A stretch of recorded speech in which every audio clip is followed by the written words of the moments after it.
Want to manifest abundance, success, and new opportunities?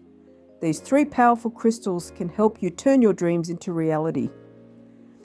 Stay tuned to find out how to use them for the best results. Welcome back to the channel.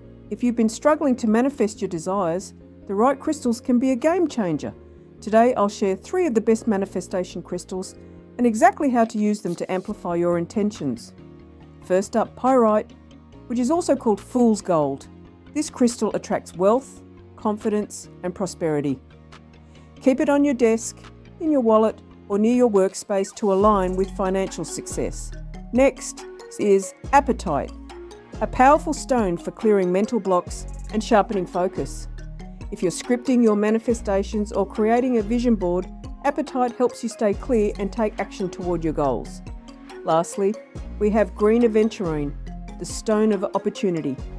It attracts luck and positive change, making it perfect for new beginnings in love, career, or personal growth. These 3 crystals can supercharge your manifestation power. Which one are you drawn to the most? Comment below. And don't forget to like, subscribe, and hit the bell for more crystal and manifestation tips.